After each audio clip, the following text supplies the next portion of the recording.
stakeholders, all of us, that development and other city work in Hyde Park will be planned and executed in a cohesive, thoughtful, and community-infused way, where the community is not on the sideline of decision making.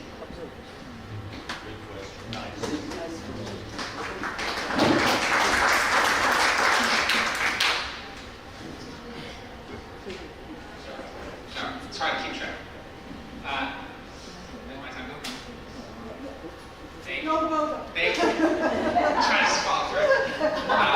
So, one, I am actually not certain that it is replacing that planning process.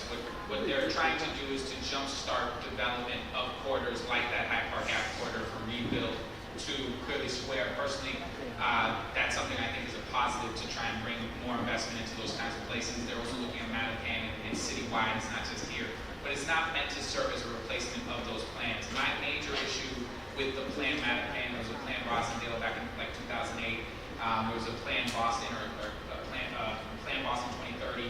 Most of those plans had no binding impact. They were more like mission statements, things that we would like to see, but they had no binding impact. One of the things my office has been working on over the last 3 years, because it is that complicated, is other cities have actual codified master plan processes. So San Francisco, New York just started one about a year ago, Minneapolis, Seattle, in which they look at entire areas and neighborhoods and they make judgments on what is the environmental needs of this neighborhood, what are the affordable housing needs of this neighborhood, what kind of housing does this neighborhood have, how much housing is owned, how much of it is rented, what's the economic inlay of this space. That type of plan is really complicated, so my office has reached out to places and seen all of those cities that I mentioned to talk to them about what worked there, what were the unintended consequences there, and one of my commitments is eventually getting to a stage where we have sort of a plan that we can work on as a city and as a neighborhood, specifically each of my neighborhoods, to make a more formalized process rather than a piecemeal project by project by project process, which is what we currently have.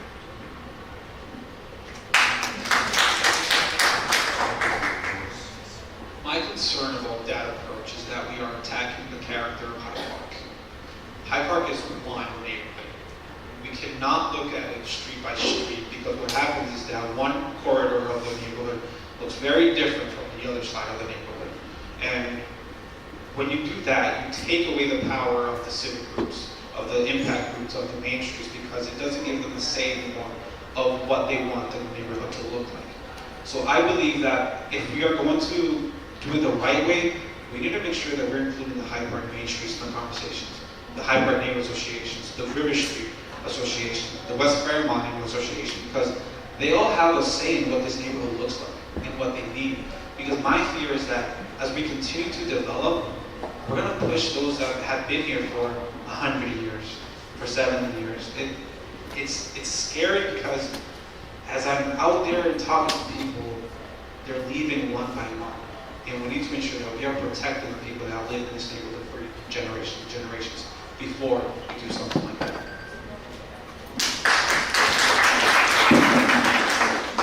Great question. I've been part of a couple of master plans. It's part of the Central Artery one too, in the south end of Lower Roxbury. First and foremost, I remind neighborhood associations, you have the right to have representatives at the table and to report back to you. Keep it simple.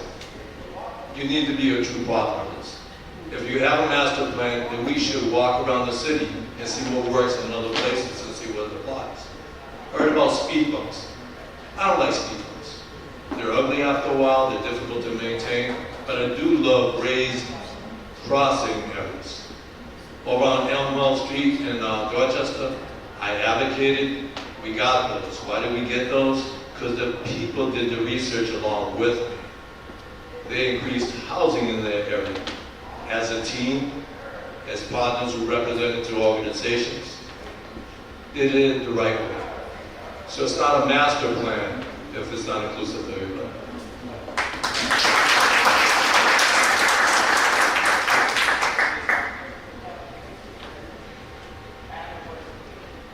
Mimi, I'm going to ask you to please pay attention to her, because I think everybody deserves the same equal time. When she reads the red, it has to be obeyed. And a lot of the people back there are paying attention to this. And then I'm sorry, I wanted to really get into this questions with the following. I do believe that the power is in the hands of the people. But I have seen all the time, being a part of the MEDI, the American Economic Development Plan, I walked out of it because I thought I was only a vendor. Because I didn't think they were listening to the people. And they would make decisions, it's like overnight. And when they come to the next meeting, something else is already in transit. To me, that's a shame. Because if it's the people's neighborhood that you're coming into, and you're going to bring new projects, you're going to create new projects, you got to do it together and have money with them. Because at the end of the day, the end of the box starts with them. Okay? If it's not good, they are going to be the one who's going to pay the consequences. So why not working with them? The associations need to rise up and really stand up. And I'll be there to stand up with you. Thank you. Linda?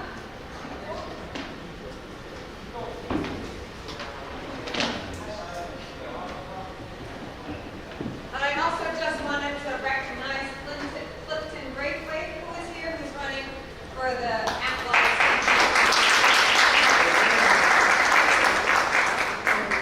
First of all, I want to thank the crew for putting us on Facebook Live and YouTube. I called them on Tuesday. I have a little call. I called them on Tuesday, and they said, Linda, we got you. I thank God for my XYZ friends because they made it happen. So I just want to say thank you all for coming here. I have small glasses, but I'm going to read my question. I left my better glasses at work. But my question is, in government, part of the responsibility is to work with others in order to advance the interests of your constituents. What have you done in order to advance the interests of your constituents? What have you done in order to create a healthy working environment in the chamber? And if you have never served, what will you do to change the current environment?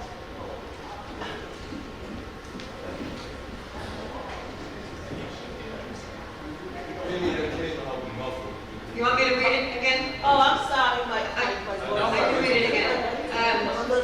In government, part of the responsibility is to work well with others in order to advance the interests of your constituents.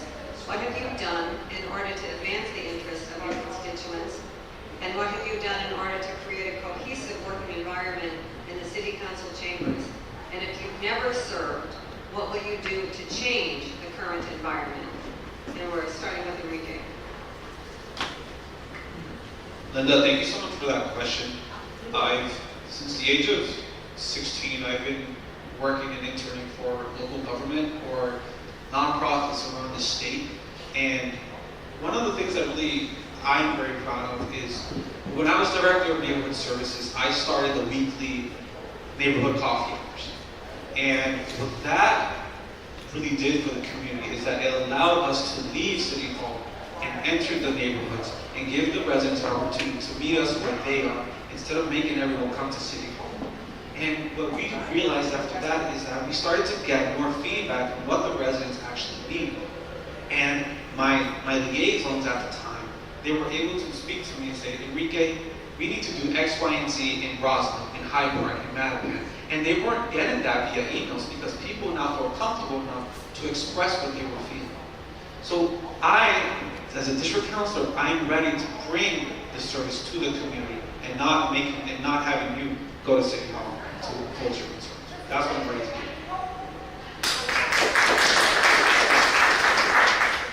So I'm going to acknowledge Roland, Mario, and Nadalia, who know me very, very well. Wherever I've gone, I've considered myself a unifier.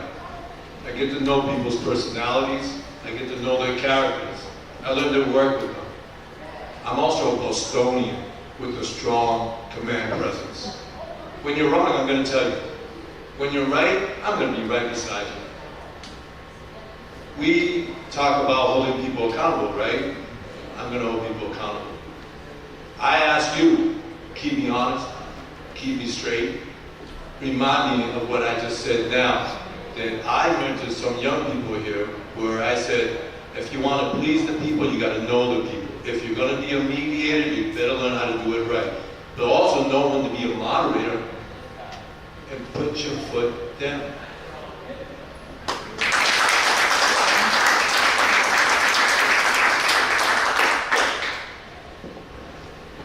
In 2008, I was called by Mansfield to change the style of voting inside of Bannerman, which is where I had resided at the time. And I had gone out there with t-shirts on me that says, don't complain, be active, take action. And I increased it about 13% in that year. And that was the biggest thing that I had ever done as far as public service is concerned. But ever since, constituent services has been one of my forte, because when I help elect somebody, I am also become the person who is going to bridge it over to get the services inside of the city for our constituents. Constituent service is very dear to my heart. I mean, I've seen the people suffering, and I've got calls night and day, not being an official, trying to help out from elderly to the youngest people ever. So therefore, I'm going to stand with you, and I'm going to make sure that it's done properly. Thank you. So one of my favorite things about representing District 5 and having grown up here is the diversity of District 5 and what that means. And so, you know, one of the things that I'm always cognizant of is when I'm in a room like this, I'm with very engaged neighbors who care very much about their city. But just because there are people who are not in this room voicing their opinions does not mean that they do not care very much about their city or their neighborhoods. And often we create spaces that are not inclusive of all of those folks. We don't have interpretation in this room, or there's no child care provided for this. There are a number of different things that I'm always cognizant and thinking of when I'm working with an organization or a room. So one room might say, we hate everything about this thing. That doesn't mean that that neighborhood does or the rest of this population does, and I'm very cognizant of that. One of the things we did during COVID, just to show you an example of how we try to lean on that, my office has 5 languages represented within it in terms of my staff. We're very cognizant of people speaking different languages. During COVID, we made 7,800 different contacts with seniors in District 5 to ensure that they were receiving the services that they needed. My goal has always been to get out of these silos, out of these rooms, and make sure that we are talking directly to individuals as best as we can in the languages and the spaces and places that they live. Thank you.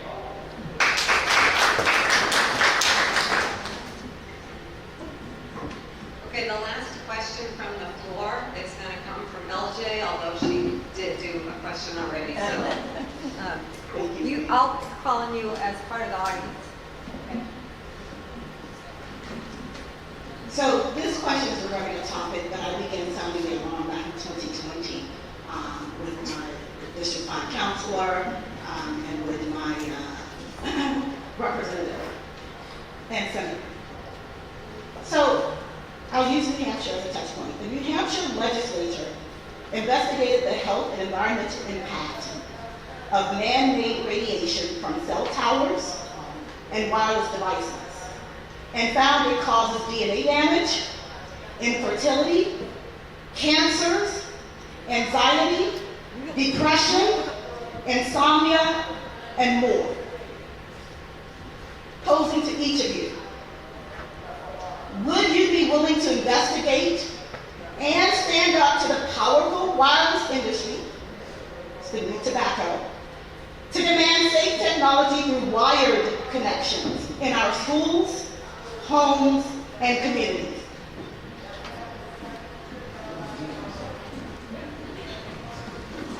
we'll start with Jose. Yvonne and Eddie were part of the South End when they were building the streets, and they were using grounded up tires. We found out over a 10-year period, they was creating breathing disorders. We were part of that Roxbury group as young children, where we went after people. I was also part of Boston Against Drugs, and we knew how tobacco affected everybody. We knew about the marketing plans and how they tricked young people and people of color. I was part of a group citywide on predators against seizures. I did something about it, about door knocking, getting to know our seniors in the neighborhoods that I was involved in. You're looking at someone that's not afraid to approach anybody. God, we grew up as boxers in my family. We grew up as boxers, loving cars and loving baseball. We weren't even allowed to like girls until we knew those three. We were taught to be fighters for what was right for our folks and our people. Well, I got the Red Sox for the first time.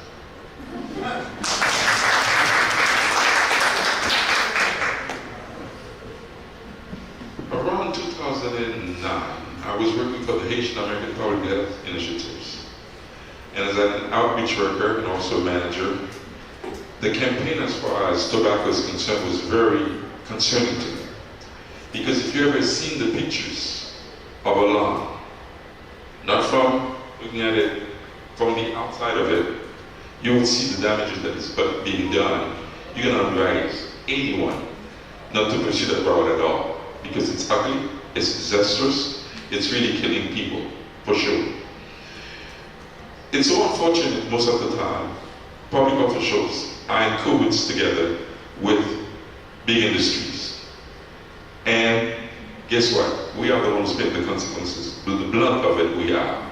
So therefore, we got to make sure that we have the right people in the office who are really seeking for the benefit of the constituents and work for the constituents and really go right for the constituents. Thank you. Thank you. And just because you have raised this with us before, you're talking about specifically the 5G towers. All of the cell and wireless towers, Yeah. they do the It's- same thing in town. Yeah, so essentially, when you brought this to us in the first, I believe you actually were on this in like 2020, it was like the first, like literally right when we got in.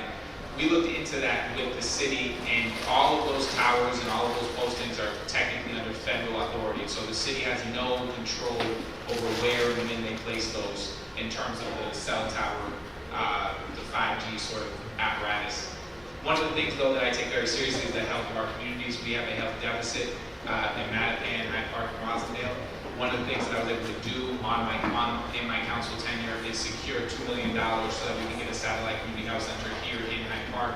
We're working on siting right now. We're getting a study done that will likely be announced at some point in the near future. That's going to ensure that we're looking not at whether or not we need a health center, but specifically what needs that health center can provide solutions to within Hyde Park itself. And so I take the health of our residents really seriously. On that particular matter, I've raised it up to our Congresswoman because it is a federal issue. Thank you.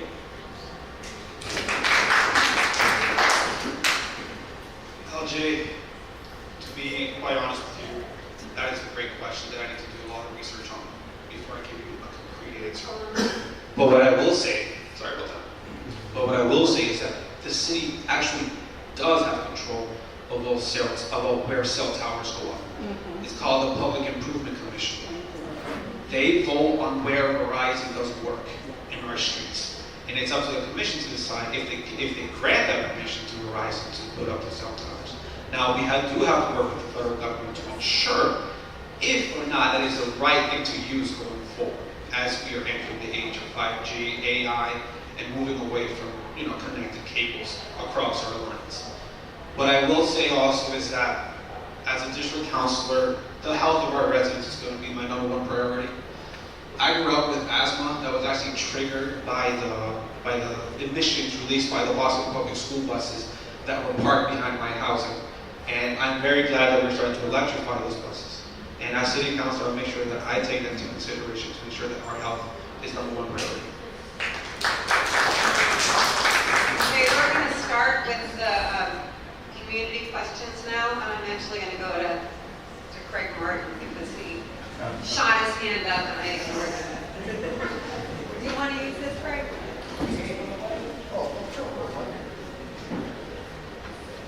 Thanks, Lee.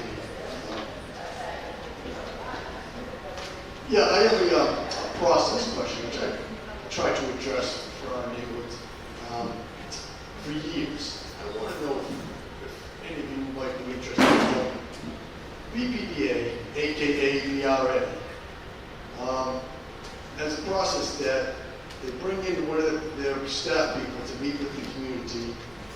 And this staff person over the year or two have been lunching with and dining with the developer on how to get their proposal through.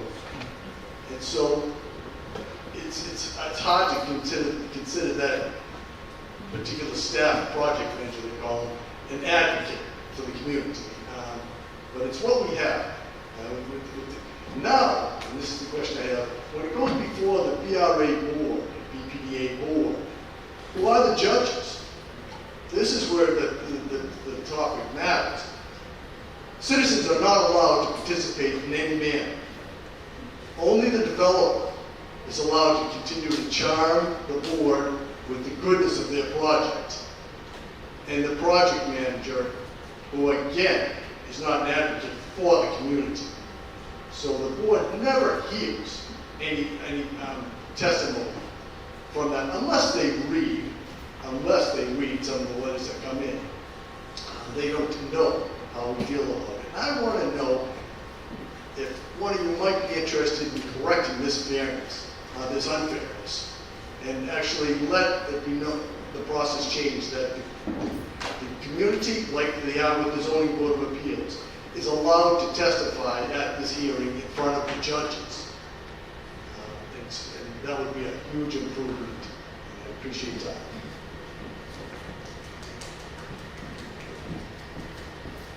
So I think we started with John Paul. Is that right? We started last time, right? Now I'm starting to know.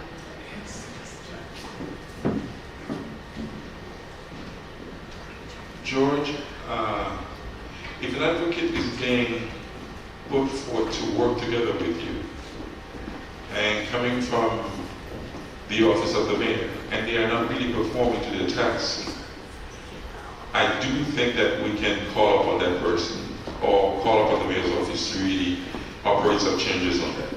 Because if the community is not being happy with the services being rendered by an advocate, they should be able to also have a say as far as whether that person should continue in that positions or not. Now, when we say coming, who are the judges? Personally, The BRA, the BPDA board members who make the decision on the project. so they are the judges. And I'm referring to them as the judges because they're Okay. making the decision without the community input. Well, the same way that you are airing these frustrations here right now, I think that we have an obligation to really call any agencies or any group of government that is giving us services and we're not happy with them. We need to sit down in front of them and expressing our views and disagreement. Because, George, the more we keep it inside of Hyde Park and doesn't go in front of them, the more they'll continue doing it. Thank you. Thank you, Craig. To answer that question specifically, obviously you are correct. There's a difference with the ZBA. The community gets to be heard. I see no reason why they shouldn't also be heard at the BPDA hearings as well. So I would support that. One of the things my office has, as the chair of government operations, we already passed sort of a BRA attempt to sort of set the groundwork to get to a place where the BRA is sort of redesigned. I know that our current administration is very interested in trying to figure out a way to make this a better system for development in our cities, and I support having participation at that level. You are correct that letters are submitted whenever anybody sends our office a letter. We see them, but we also make sure that they get to if they're not already CC'd, that they get to the board themselves. So we advance those forward. But I agree with you, if someone wants to take the time to speak directly to the board about their concerns, they should be allowed to do so. I have no issue with that. Thank you. Craig, unfortunately, you are correct in many other points.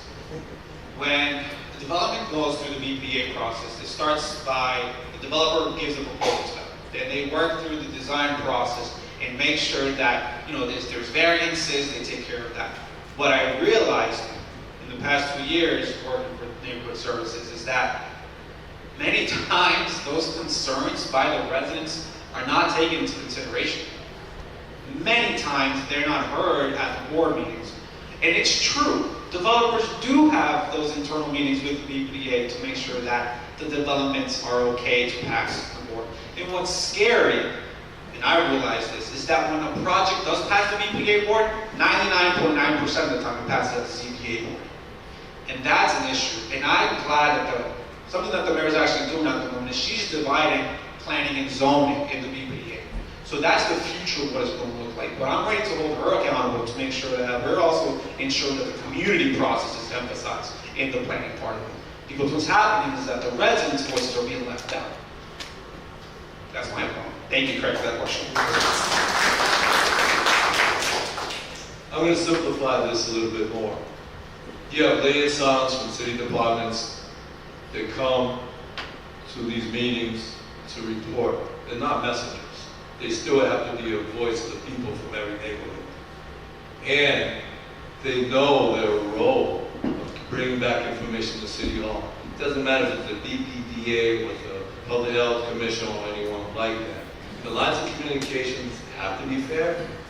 People have to have access to those who make the decisions, and those who are dissatisfied have a right to gripe and explain their gripe. I'm more interested in how the message is being delivered, whether it's a message or it's really a partnership. That's not fair. We have to figure that out.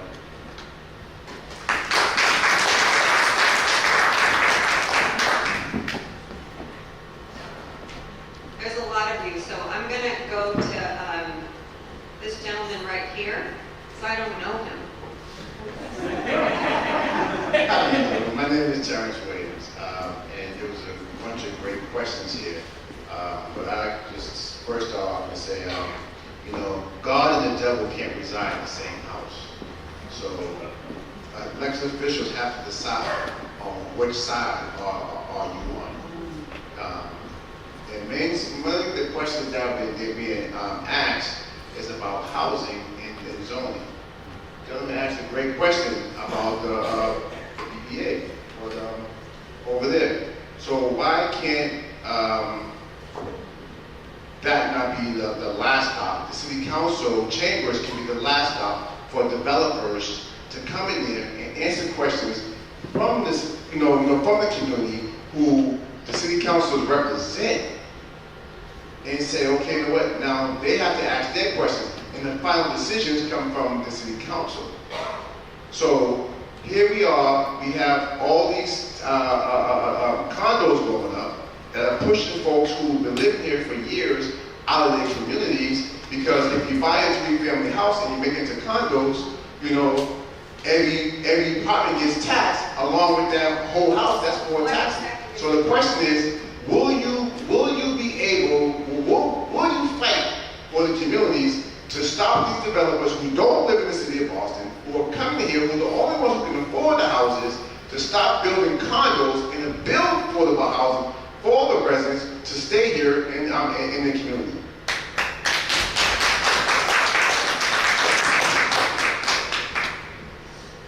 Thank you. Terrence, correct? Correct. Yes. So I'm going to answer. You didn't ask a question on it, but you had a lot to say about it, so I just want to be clear that the BRA, in my opinion, does need to be reformed. That process requires us to go through the state, because the BRA, besides the BPDA, exists through state statute. And so the council, as it's currently constructed, is not the last stop, and unless the state house allowed it to be, would not become one. But your question on people being sort of pushed out of the district, it resonates for me. When I was a public defender making $40,000 living in Rosendale, they kept raising my rents every year until I had to move home. And so a lot of my friends have had the same experience where they can't buy homes, even though they've grown up here, live here 20, 12, 18 years. They're buying houses in Randolph, Brockton, Arlington. They're staying out of Boston because they can't afford their first home to be here. When we talk about affordable housing has in many ways been affordable housing because the AMI, area median income, still takes into account what's happening in Brookline, what's happening around us, and then that sets what the area median income is. So when they create affordable housing, one of the first things that I ask for is, are we going to 30, 40, 50, 60% AMI, not 90% AMI, which is the area median income, which keeps those unaffordable. So affordable housing is really not affordable for regular people in the city of Boston. One program that I would tell you be a push. Oh, I didn't see that. I will talk to you after this, sir. We have some good stuff on that. Mr. Williams, to start off, yes, I will hold those developers accountable to make sure that we are building the right kind of development in this neighborhood, making sure that we are not pushing the residents out of this district. Because what's happening is that as developers continue to build within this district, the more expensive it is, the more luxury homes we get, not only are those rents expensive, but the rent of the house next door that's been there for 100 years increases because now the value of the neighborhood increases and the landlord's like, oh wait, you're charging $2,800 for a one bedroom, I'm gonna charge $2,900 for a one bedroom too. And it's our job as a counselor to stand at that ZBA meeting, to go to those BPDA board meetings and say, listen, enough is enough. If we want to make sure that our residents are able to stay here, we have to hold them accountable to make sure that we are building those units that are affordable, truly affordable. I cannot afford my rent at the moment. I cannot, and I'm scared that I won't be able to stay here in the next 10 years. So yes, I will make sure that we are keeping this district affordable. I grew up a good Christian, so I don't want the devil in my house. The one thing that I have to get everybody in reality, to lower rents, it's all about demand and supply, right? You have to have more housing in order to lower the rents. And there's a demand for housing. What is that happy medium? We've all been searching for that now for the last 15 years. He's absolutely right. And the BPDA is a quasi-department that's from the state, but it's managed from the city. There is a partnership there. Folks, we have to work on building housing that's satisfactory to our neighborhood that meets our futures. We have been trying to figure that out for 15 years. When I become the city council, if you allow it to vote for me, we're going to have a lot of discussion. I talked about building on our main roads and everything else because the histories are on our side streets, and I will always take that into consideration.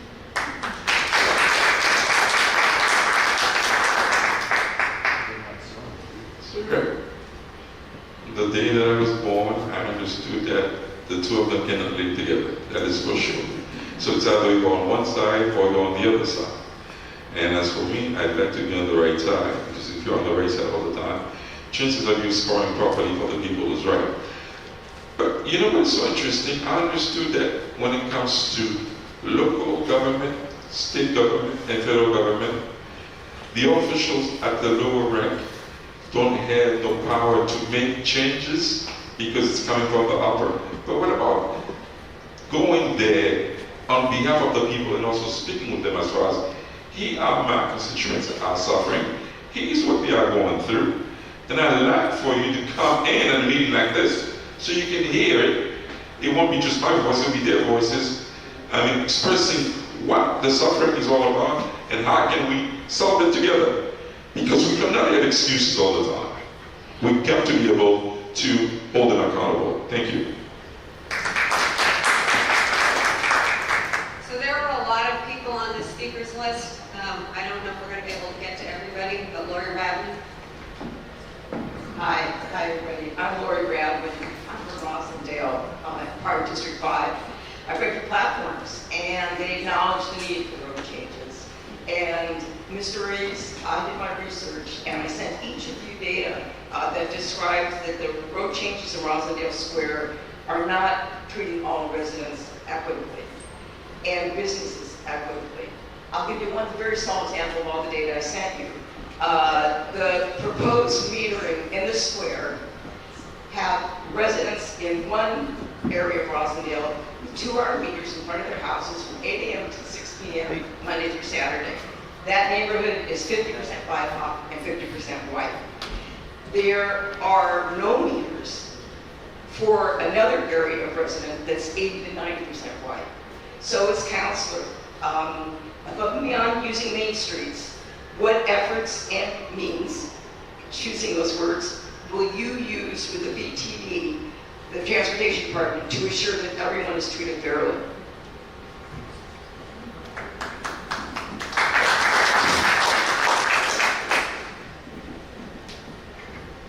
Ms. Radwin, thank you so much for the question, and thank you for sending the research through to us, the candidates.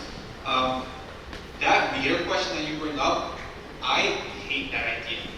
Because as someone, I got a haircut at La Chapelle Barbershop in Roswell Square, and he just bought that barbershop 4 years ago now, and his number one concern is that his clients can no longer come to Roswell Square to park there and get a haircut.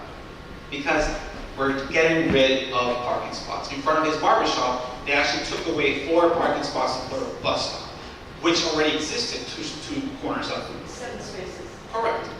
Now, my priority as District 5 Council and also someone that shops inside of Roswell Square is to protect that municipal lot that's behind the Citizens Bank. And also make sure that we protect those parking spots around the corridor, because that is what keeps our businesses alive. I also like an idea that he proposed to me, and I'm willing to work with them, is to give a special pass, a sticker for business owners to make sure that the municipal employees that are taking it do not take the business owners' cars, because they are conducting businesses and they're taxpayers to the court. That's what I would. Thank you, Mr. Adams. So my response is, why are residents being penalized for having cars? Why don't we start there? I mean, again, I said at the beginning, I'm really good at math.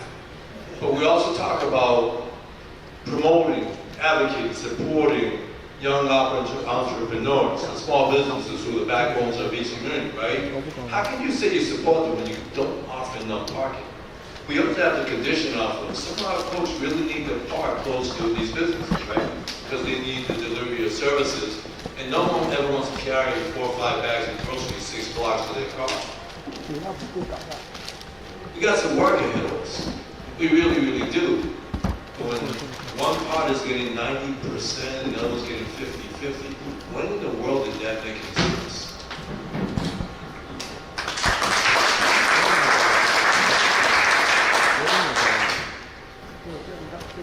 You wonder what if they like a small business in the first place. Because if they do, they would have certainly make provisions for the people to come in there and get the services that they need. That way, the community will be booming. But unfortunately, method as such, which is called iniquity, it's certainly not just the parking, but let's take that into considerations because it's all across the board. So if people in the street of Boston were to start crying out or crying loud as far as the treatment, the inequality of treatment that they are receiving, if all our voices were echoing together, I'm assuming that the official would have certainly made some changes out of it. But it's going on just about everywhere. It's going on in Mattapan, it's going on elsewhere too as well. And it seems like the people there are certainly targeting out the poor folks. And they are the ones paying the brunt out of it. And it's going to cost them a hell of a lot more than just the parking tickets. So I think it's a shame. Thank you. Thank you. The Rosendale parking plan came about largely because people have raised concerns about the parking in Rosendale Square and off of that main street up to like where the Target is, up to where the church is, because people are parking there and leaving their cars there for the entire day, meaning that people can't park there and go to these businesses. Part of the issue here is that the parking meters, one of the things that I am focusing on, because that plan is still very much in development, one of the things I am focusing on is making sure that when we're talking about parking meters, that money doesn't go to the general fund, but all money that comes and is generated from there comes back to Rosendale Square so that we have a parking, what's called a parking benefit zone. They did this in Arlington, they did this in a couple places. If the people of Rosendale and people who are visiting Rosendale are paying for both these meters and these tickets, that money should be slated for the beautification of Rosendale Square. And I think that kind of investment in that way makes sense. I'll give you an example here in Hyde Park. We have the municipal lot right here, but we also have the Regal station, we also have the 32. Folks who take the 32 and Regal stop up by Fairmount, folks complain all the time about people parking there the whole day and taking the train. The 2-hour, 3-hour mark there was brought in because businesses requested it. At the same time, the feedback on that is that some people get tickets. So there's always things to do. Thank you. So in terms of the speakers list, we're going to try to do Malika and then Sandy and then Pat Alvarez. And that may be all. So we talked about a lot of housing, beautification, but I think we have to talk about safety. And the concern is this right here, and we've all talked about Wood Ave,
at Franklin Field, they had major issues. I opened up a teen center. 60% reduction in crime within 12 months. Come on. When I was in South End baseball, there was no unification of races at that time. Everybody was segregated. I'm the founder of South End baseball. When I became a Boston police officer, James Claiborne, who lives on the district, and Bob Dunford, who were my heroes, said you will be measured if you're a good cop by 3 ways. If you're making quality arrests, because we don't want BS arrests, we want people to respect us. If you're issuing tickets, is it leading to voluntary compliance? Are you slowing people down with the speeding tickets? Are people not double parking when you give them? And here's the third one, the most important part. What are you doing to make us look good in the police department? I participated. I did everything I could in every district I worked, and I'm proud of myself. So I'll be pushing that with the police department.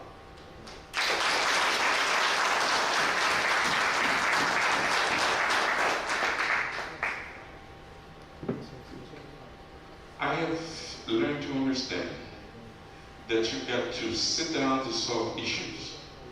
You don't apply band-aid solutions to anything, because otherwise it will never be solved in the first place.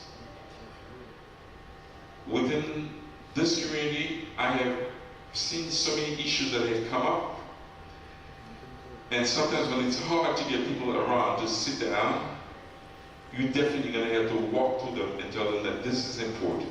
It's important for your children, it's important for everyone else in this community. So you got to be a part of it. So therefore, you are not electing me just to sit down at City Hall. You are electing me to go around, knowing the issues, what's going on, and help together with you find the solutions. Because the cops are working for nobody else but us. The elected officials are not working for anybody else but us. So therefore, if we need their assistance, they need to come up to us, sit down together with us, and together we'll find the solutions. Thank you. So I'm going to talk, I could go on for a long time about this. I know the public's been before this in a bunch of different ways, but I'll talk about an exact example. Within the last month, I sat down with Commissioner Cox at the Coffee Break Cafe to talk about this. Mattapan Square has had issues because we have a transient population that isn't receiving services during the day, and so because the shelters don't keep them there during the mid-afternoon, they come here to Mattapan Square, to other places, and then they go back. And so my issue was twofold. One, which I believe is true. Commissioner Cox has emphasized to me that he would like to get back to community policing, and I believe that he means that. One of the things that I told him is that one of the prides of Hyde Park is that we have a police academy. And one of the things I would like them to do is to engage with Mattapan Square, engage with our squares, so that they're learning how to do that, how to engage with people on the street, how to engage with our business owners, how to do that while they're still at the academy. They wouldn't have arrest powers, they wouldn't have any of those things, but they would be a presence. They would be people you could talk to, people you could speak to, and they would learn how to navigate in that way. So that's something that I'm working with them to see if we can incorporate it. They already shadow officers, but incorporate actual service days within our community. Second, I never see the red. Sorry. I'll get. Should I go? Sorry. So 1 minute, so we can do 2 more questions, and we'll take the rest of PCYA. Ms. Whitley, first of all, thank you so much for your service to the country. As I'm walking around, and I was at those community meetings every night, it was myself and a community service officer. Every single meeting they were there. And they know what's happening in our neighborhoods because they walk those neighborhoods and they talk to the residents and the business owners. Which is why I want to bring back something called the Safe Streets Teams, which was started in 2007 by the BPD, by community service officers who went to Edison Square, who went to Franklin Field, who went to the Rosendale, Archdale neighborhood development, and they knew the people that lived there. And they were able to work with those community activists to say, hey, who are the ones doing these, who are doing the trouble? How do we work together? What is it that they need? What is it that their family is asking for? So that they can better be informed and they can build trust between the police. But we can't do that. 90% of our officers, more than 90% of our officers are from Boston. We gotta take advantage of that. We are one of the only cities that does that. And we need to honor it and protect our police officers. Thank you.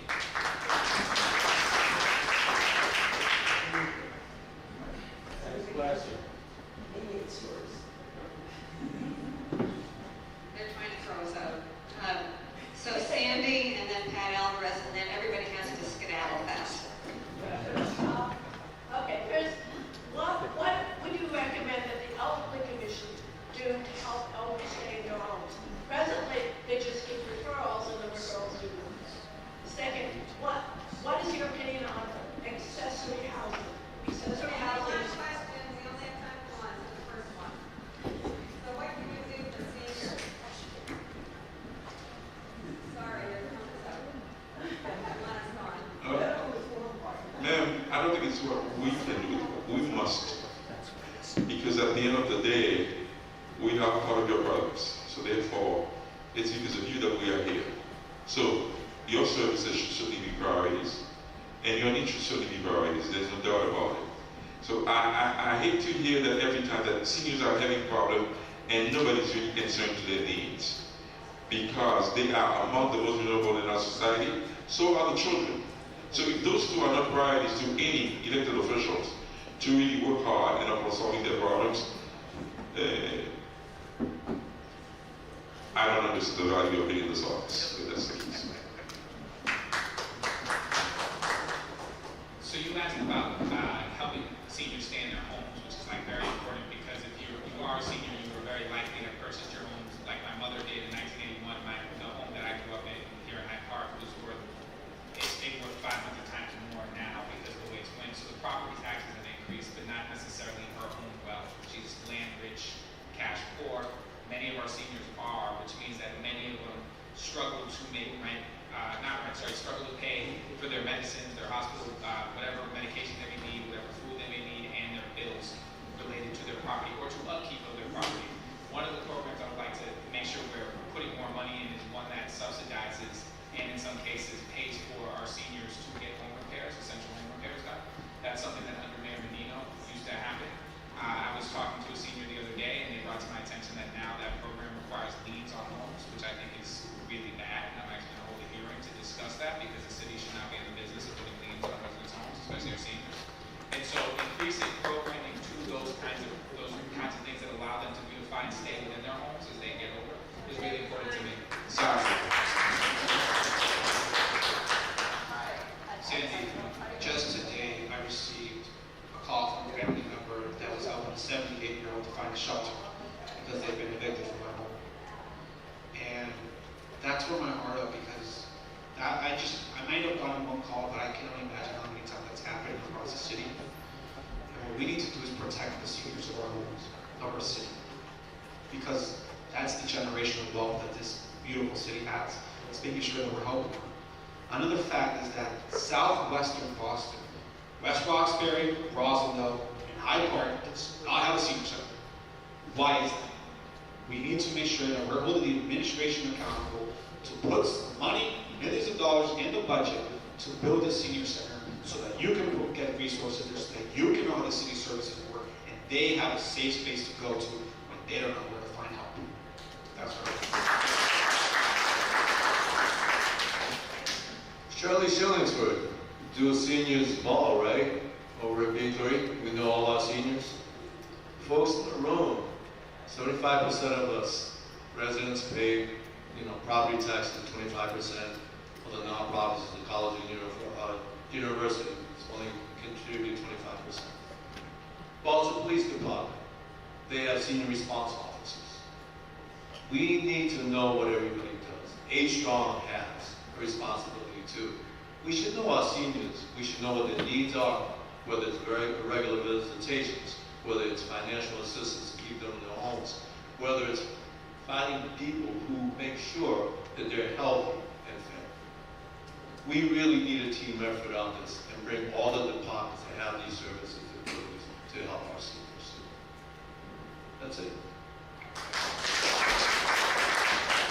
Okay, so this is the last question, and I know we want to hang out and chat and talk to our neighbors, but we're going to have to leave pretty quickly because they want us gone. I'm sorry. Again, I'm Asma. So, I don't know how to ask this quickly, but I'll try.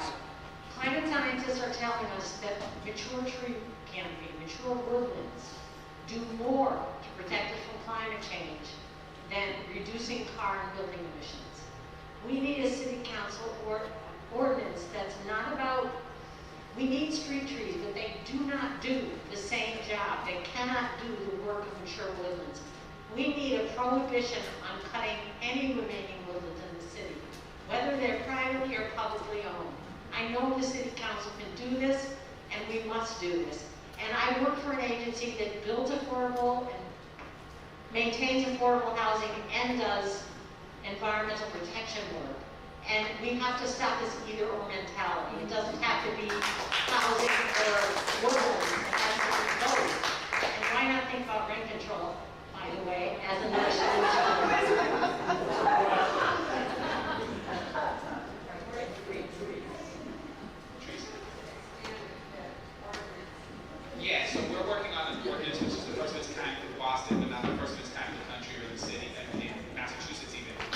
to protect municipal trees. The state has a really weak municipal tree protection plan, which it's like 8 calibers. It's not a lot. Many trees fall under it, and it's not very helpful. We're trying to create something for both public and private trees. To be clear, when I say public, I mean street trees, but also trees at public schools, trees at the BHA. All those things should be taken care of in parks. All of those should be taken care of by the same entity, and that's what this will sort of do. But private tree protection is something that's important to me. I think important to the environment, important to meeting these goals when it comes to global warming. I can't tell if that's a timer or not, but essentially, the goal here with the private tree one is to make sure that we build up capacity for the city to actually enforce it. I never want to put together a law in the books that is so broad or so vague or so unenforceable because we don't have manpower behind it that it essentially shouldn't exist or doesn't exist at all. And so one of the things that we have tried to do is ensure that as we move forward with our tree ordinance, we are also raising the funding levels for the parks and for our sort of environment protection agencies to do that kind of work. Thank you. Ms. Alvarez, thank you so much for your advocacy on this work.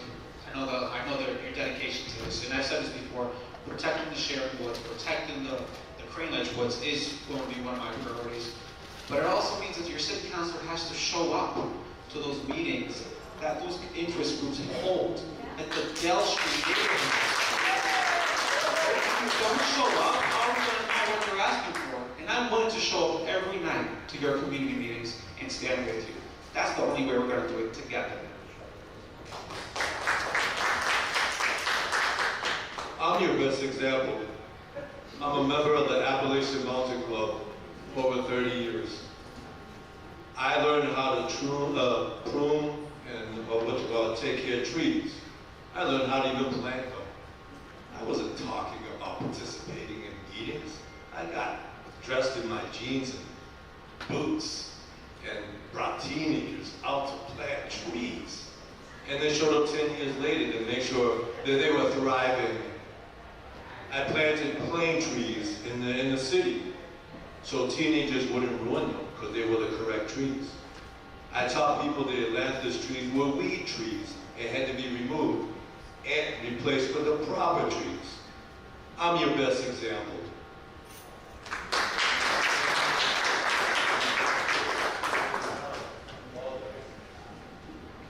Man, I'll tell you, I do believe that when you elect elected officials, we need to work together with a person like you.